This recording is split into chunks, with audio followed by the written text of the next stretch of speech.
Welcome again to the physics class on refraction through spherical surfaces and Lensmaker formula. In the part 1 we have done about refraction through spherical surfaces forming real image, virtual image, from denser to rarer, rarer to denser. All those things we have already done.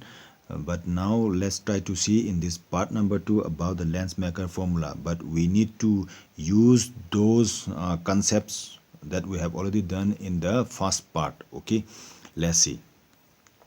Lensmaker formula is nothing but this is a formula relating some parameters of that particular lens: focal length, refractive index, radius of curvatures. Okay, this relation between the focal length, okay, the refractive index of the material of the lens and that of the radii of curvatures of the two spherical surface, that relation connecting these three, we call it as Lensmaker formula. So now let's see about the derivation of the Lensmaker formula, and let's first try to learn how the images will be formed. Okay, now we take it the lens, okay, as the convex lens. That means both surfaces are convex toward the rarer medium. Okay, so L and N is taken as the convex lens, and we take it that the rarer medium is having refractive index mu1 and mu2 as the refractive index of the lens. So now this is the principal axis. Okay, P1 and P2 are the poles of the two spherical surfaces. Now C is known as optical center, and it is just at the middle of the lens on the principal axis. Okay, C1 and C2 are the center of curvatures of these spherical surfaces. For this spherical surface, we take it its center of curvature as C1. Why it is called as C1? Because when object, okay, from the object, if the incident ray strikes, then the refraction takes place onto this spherical surface. So this is the first spherical surface where the light interacts. Okay, so that spherical surface, the center of curvatures for this spherical surface, we call it that as C1. And then after light will come like this, and the refraction is taking onto this interface. So for this spherical surface, we call it this as a second spherical surface. So for this second spherical surface, its center is what? The center of second center of curvature, C2. Got it? Now let's take it that object is placed beyond the center of curvature and it is marked as O there. O here. Here this O is the position of the object. Let's see the how the image or the light is coming out from this object. So what happened? A light ray coming out from this object, it incident onto this first spherical surface and it goes like this. Now for this we need to assume that the second medium, that means your denser medium of the glass, let's assume that this is continuous. Okay, that means whole of this is to be assumed that this is all in the denser medium of having refractive index mu2. So what happened when light incident onto here like this, the image, okay, the refracted ray will come here like this. Actually another light ray should come here, and when the two refracted ray meet here, then image will be formed. So this is taken as the first image and denoted by I1. I1 is the image formed for this object when we assume that the denser medium of refractive index mu2 is assumed to be what? Continuous on this right hand side. Got it? Yes, let's take it that this is the normal. Okay, normal means this at this point of incidence, if you draw it that through the center of curvature, then this will be the normal, right? For that one here, this will be the center of curvature C2 here, and this will be the normal at this point. Got it? Now this is the angle between the incident ray and the normal. Likewise here also, okay, we need to take it that after refraction, okay, this, if you take it that this as the virtual object, thinking that this is in the what? Denser medium, and if you take it that the denser medium here, this is continuous, and the refraction is from denser medium to rarer medium.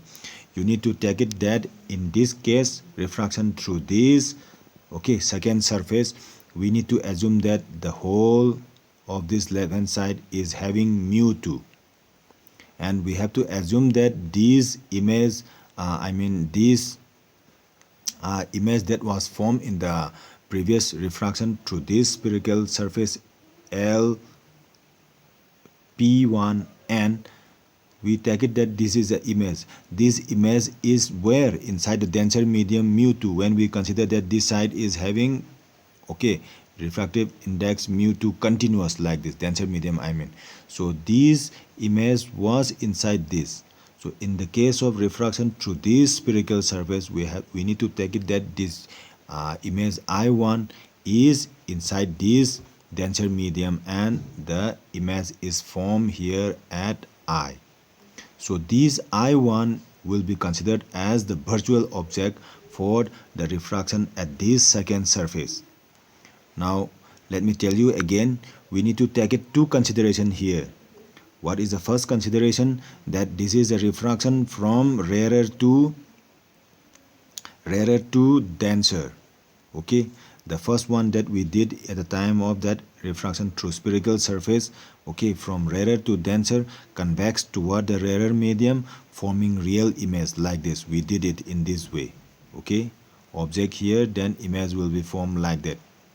Got it? Your center of curvature may be somewhere here like this, right? So in that case, what happened, whatever we did was what, your refraction, for that refraction it will be what, mu1 to mu2 like this, divided by object distance, right, plus divided by its image distance. This will be equal to what, your mu2 minus mu1 divided by its radius of curvature. And now this radius of curvature will be what, this radius of curvature r1. So let me write as r1, and these image will be denoted by what, your, say, let's take it as b1. So this will be b1 here also. Got it? Now in the next case, what happened, we are going to, this is for the refraction at this surface L, then P1, then N like this. So we need to consider two refraction. The first one is refraction at the spherical surface L, P1 and N like this. Got it? For this refraction at this spherical surface, the diagram would have been like this. We need to assume that this refractive denser medium, okay, having refractive index mu2 is continuous on toward this right hand side. Okay, so your image I1 here, it is inside the denser medium having refractive index mu2, right? So in the next case, what happened, we need to take it the refraction for this what, spherical surface L, P2, N. Got it? In that case, what happened, we need to take it that, suppose if this is the refraction through this spherical surface, then we need to take it that this is for what, for refraction from denser to rarer medium. In that case, what happened, we need to take it that this denser medium is continuous onto the left hand side. Okay, I'm drawing in combine here. Okay, so this is a spherical surface L, okay, P2, N like this. So as I told you that this image I1 was inside this mu2, so this side is mu2, and now we have to take it that this side is the rarer medium having refractive index mu1. So the refraction is from denser to rarer, okay, from denser to rarer. And this I1, we have to take it this I1 as the virtual image. This I1, virtual this I1 should be taken as the virtual object inside this denser medium. Got it? And the image will be formed where? The image will be formed here at I like this. Okay, you need to take it somewhere here as I1 here like this. Okay, and the image real image is formed onto the rarer medium like this, having what in the same way here. Got it? In that case, what happened? The mnemonic that we have used it here, similar here like this. Okay, we can also use it here also. So what, for this type of refraction, here, for this one, okay, then let me write it, the mnemonics, the formula. This is for refraction from mu2 to mu1. So mu2 divided by its object distance will be this v1, right? So it will be with minus v1 plus mu1 divided by its image distance. This is the actual image distance and it will be denoted by v simply. So it will be divided by v and it will be equal to what, mu1 minus mu2 divided by its radius of curvature is what? Its radius of curvature for this surface is this one. So this will be taken as r2. So it will be divided by r2 like this. So if you add this, the first one with the red one, that means, okay, this refraction here, and for that violet, if you do it with this one, if you combine it, then it will be giving you just like a convex lens like this. Got it? So after adding the equation here, okay, with this one and this one, you will get it what is, okay, having in your lens maker formula. Let's try to see it one by one. Okay, it will be all coming up, don't worry, whatever I have done, it will be all coming up here. Okay, so let's see step by step, very slowly. Now these are the radius of curvature, as I said, r1, r2, okay, and this will be the actual image distance and this is the object distance. Okay, and now, so for this, let's try to see in the steps. Okay, next step, what are those for refraction for this spherical surface LP1N.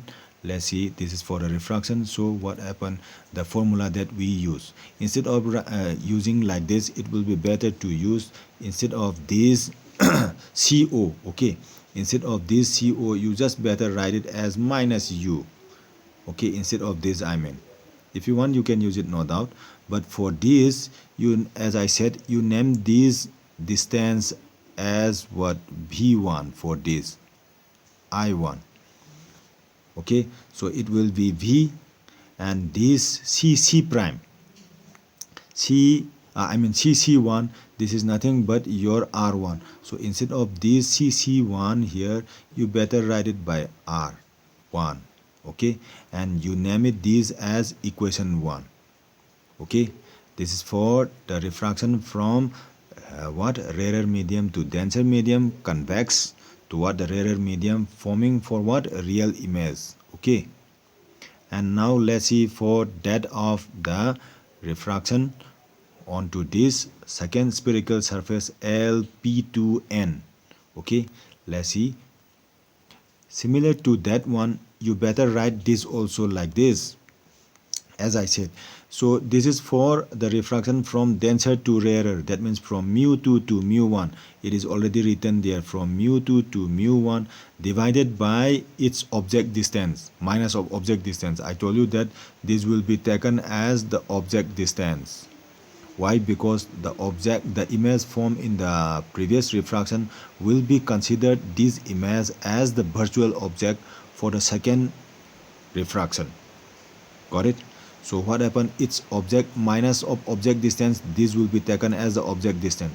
So you need to write it as like this, from refraction from mu2 to mu1 like this, divided by its object distance, minus of object distance means what, v1, plus its image distance, actual image distance is this v, so it will be divided by v, and it will be equal to mu1 minus mu2 divided by the radius of curvature for this surface is what, this one.